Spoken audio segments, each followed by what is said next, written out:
अस्सलाम वालेकुम, सत श्री अकाल। उम्मीद करता हूँ फिट होंगे, बेहतरीन होंगे, अपनी लाइफ अच्छे से एंजॉय करोगे। हम तीनों की तरह देवों के देव महादेव एपिसोड है जी 407 और पार्ट 1 है। लाइक शेयर सब्सक्राइब कर दीजिएगा। स्ट्रेट चलते हैं वीडियो की तरफ। इनका नाम है राणा मोहम्मद अली, मोहम्मद समीर खोखर, मलिक सेक्टर पास होगा। Let's start.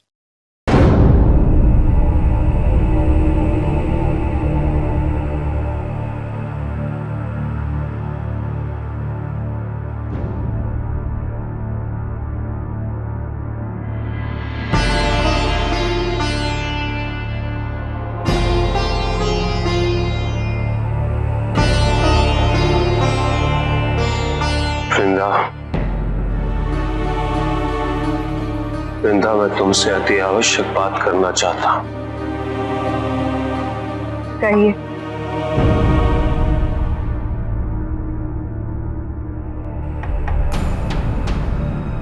मेरी ओर देखो वृंदा।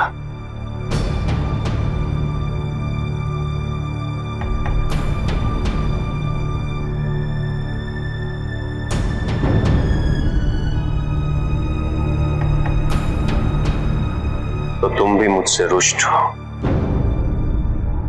मैंने पराई स्त्री आदि शक्ति का हरण कर लिया। आपने उनका हरण ऐसे समय पर किया जब उन्हें अपनी आदि शक्ति होने का बोध ही नहीं है। वृंदा, मुझे तुम्हारी आवश्यकता है और तुम ये भली भांति जानती हो। भली भांति केवल मैं 3 बातें जानती हूँ।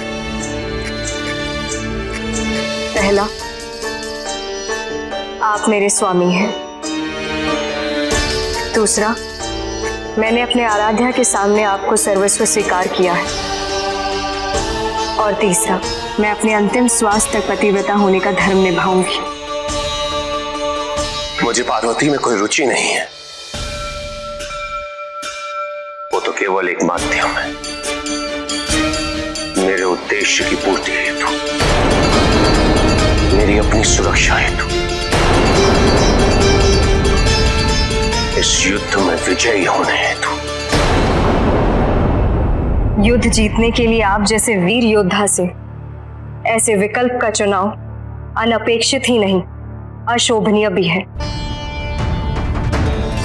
मैं आपके कृत्य से सहमत तो नहीं, किंतु उन पर मेरा नियंत्रण भी नहीं हो सकता। आचार्य मुझे छोड़ के चले गए।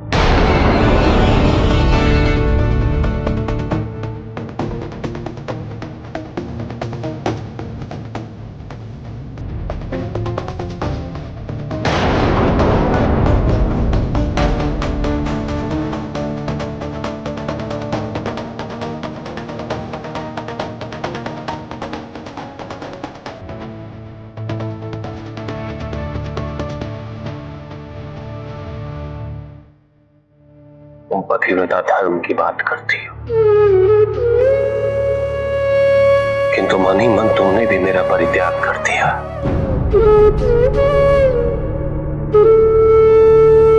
जैसे मां ने किया, जैसे आचार्य ने किया।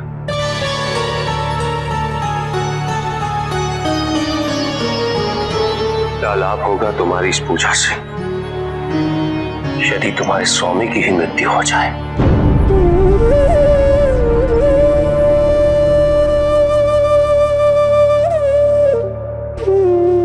वृंदा, यदि मैं इस युद्ध में विजयी होना चाहता हूं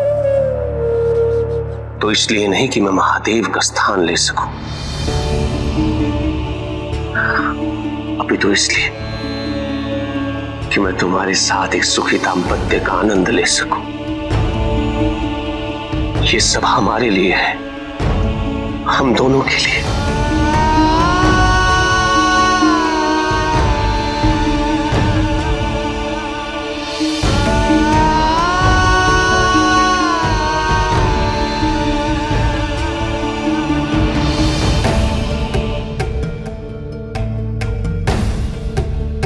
वृंदा,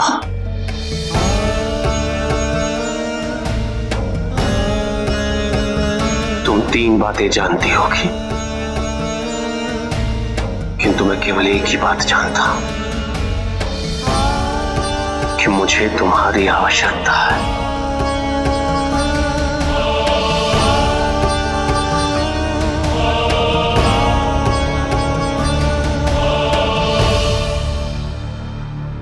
मैं आपसे पृथक नहीं रह सकती स्वामी, अपने अंतिम श्वास तक नहीं। ऐसा मत कहो वृंदा, ऐसा मत कहो। अभी लगता है कि कल ही की तो बात थी। मैंने युद्ध में इंद्र को पराजित किया।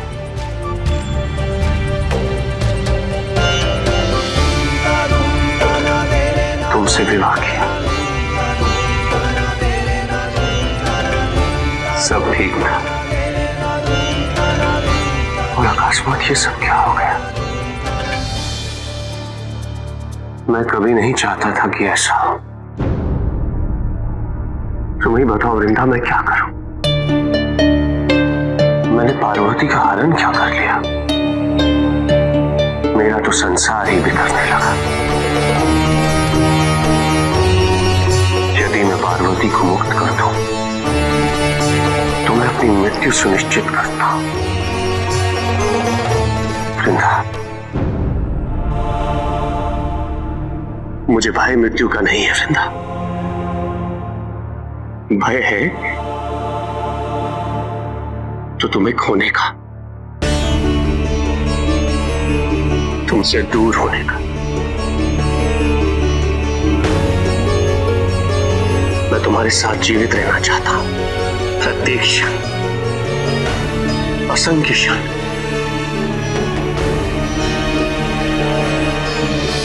मैं क्या करूं?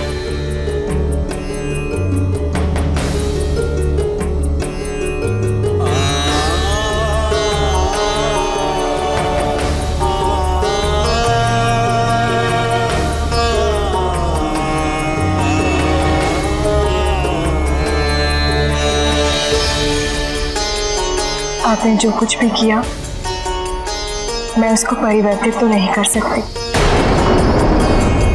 किंतु यदि आप मेरा साथ दें तो मैं इस पूजा को संपन्न अवश्य कर सकती हूँ। यदि आप मेरे साथ इस पूजा में बैठेंगे तो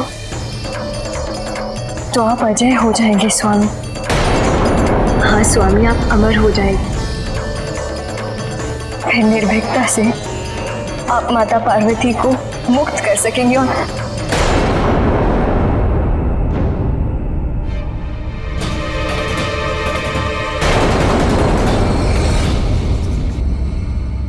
महादेव समाधि से बाहर आ गए हैं।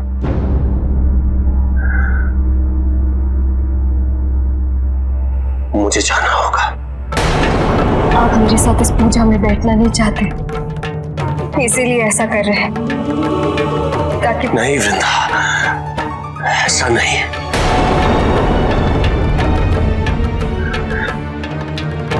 मैं तुम्हें समझा नहीं सकता, किंतु जल समाधि के पश्चात मुझे ऐसा प्रतीत होता है कि मुझे महादेव की प्रत्येक गतिविधि की अनुभूति हो रही है।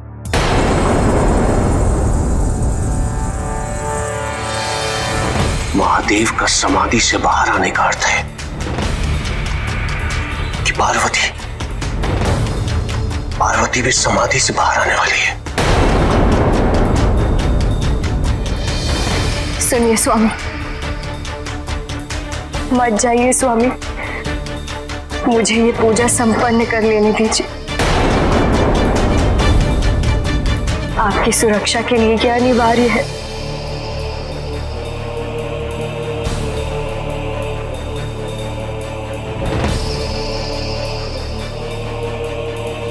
मैं इसलिए नहीं जा रहा कि मैं तुम्हारे साथ पूजा नहीं करना चाहता।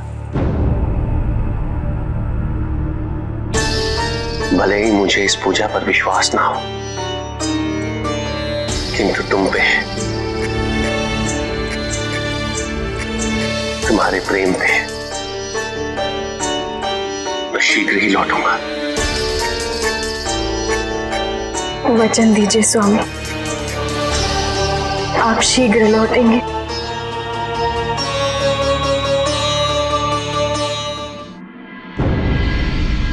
प्रभु देख रहे हैं ना आप, यदि वृंदा ने पूजा के सारे विधान पूर्ण कर लिए तो जलंधर अजेय हो जाएगा और उसके पश्चात उसका वध करना लगभग असंभव प्रतीत होता है मुझे। नारायण क्षमा कीजिए, किंतु वृंदा की पूजा पूर्ण न होने में ही संसार का हित है।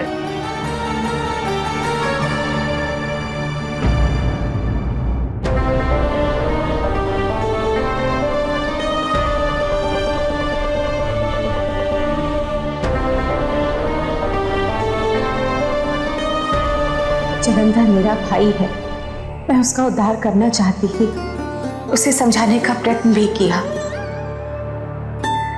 किंतु वो स्वयं इस संसार का अहित करने के लिए आतुर है।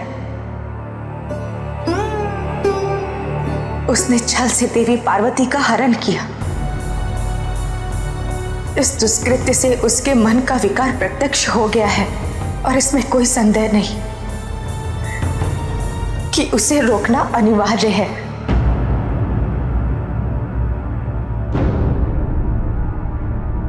आप जिस ओर संकेत कर रहे हैं,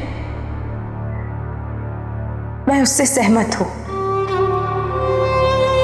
क्योंकि जो आवश्यक है वो करना ही होगा।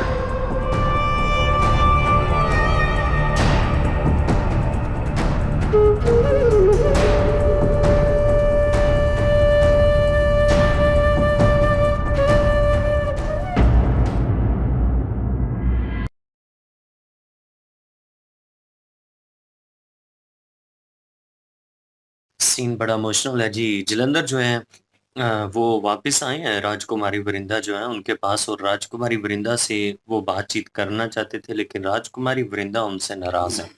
वो नाराज इस वजह से नहीं कि जलंधर जो है वो उनको टाइम नहीं दे रहे या उन्होंने माता पार्वती जी का हरण किया। वो नाराज इस वजह से हैं कि वो इन बातों को समझने के लिए तैयार नहीं है जो उन्हें समझाना चाहती हैं।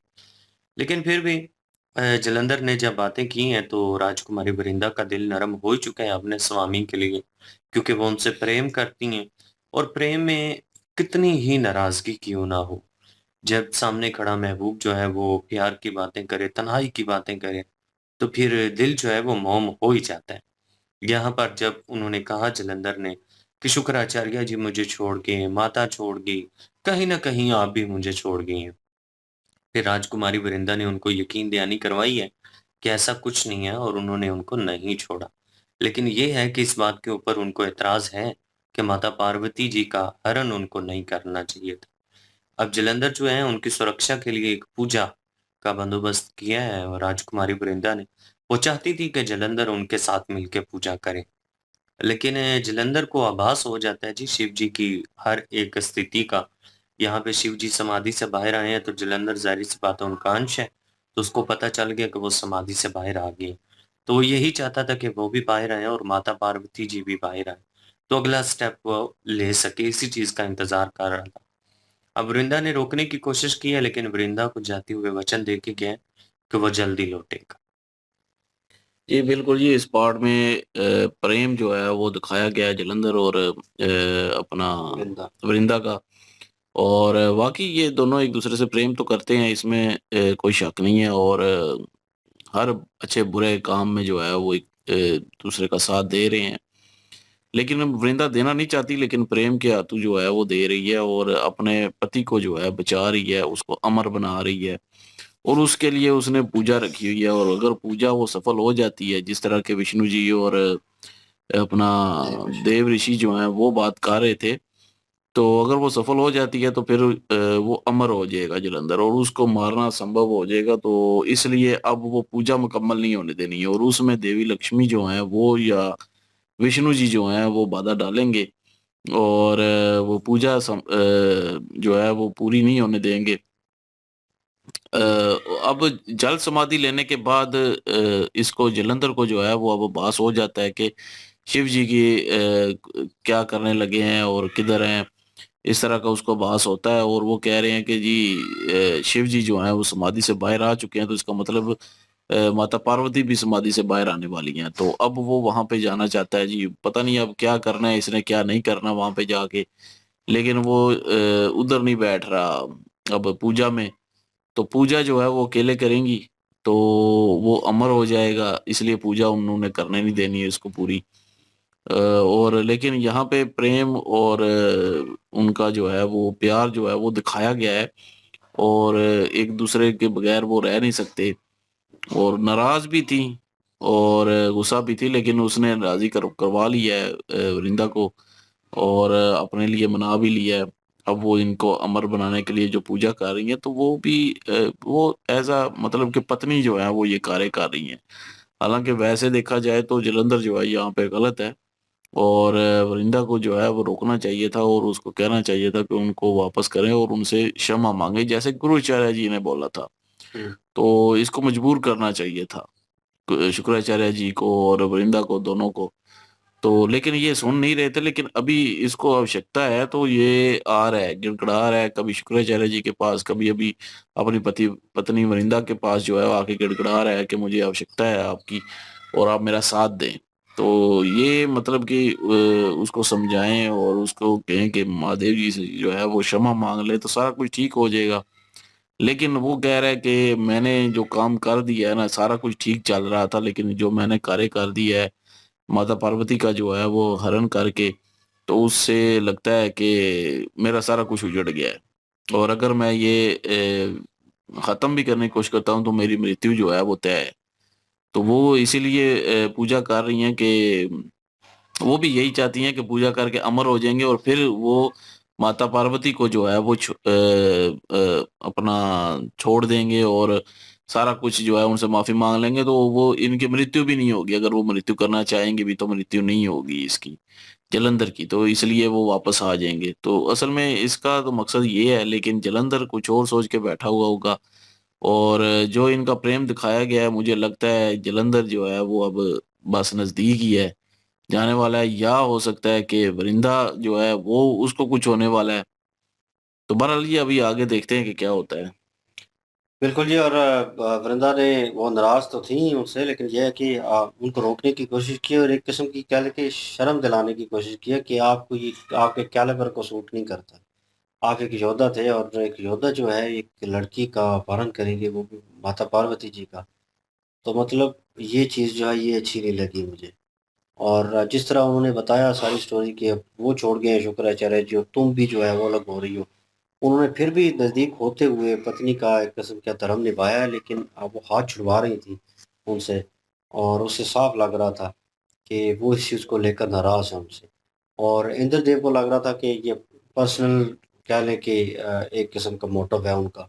वो ये समझ रही थी वृंदा जो है, वो समझ रही थी अपहरण उन्होंने इसलिए किया है, लेकिन जो जलंधर है वो क्लियर आउट कर रहे हैं कि ऐसा कोई भी मान्यता नहीं है मेरे ज़हन में, ऐसी कोई भी बात नहीं है इस चीज़ को लेकर। और मैं अपनी सेफ्टी के लिए कर रहा हूँ कि मुझे कोई हानि ना पहुँचे। और जो शिव जी जो हैं वो उससे जागे हैं और उसको उस चीज़ का आभास हुआ है और वो कह रहा है कि मैं कनेक्टेड हूँ और जो भी वो करते हैं वो मुझे पता चल रहा है। ये समाधि लेने के बाद ये सिचुएशन जो है वो हुई है। और अगर वो जागे हैं तो माता पार्वती जी जो हैं वो भी जागी होंगी। तो अब वो सिचुएशन किस तरह कंट्रोल करता है, किस तरह उनसे क्षमा मांगता है या उनको, क्योंकि उनको आवाज़ नहीं है इस चीज़ का कि वो कौन है। और वो समाधि से उठी हैं, हो सकता है मे बी उनको रियलाइज़ हो जाए, हो चुका हो।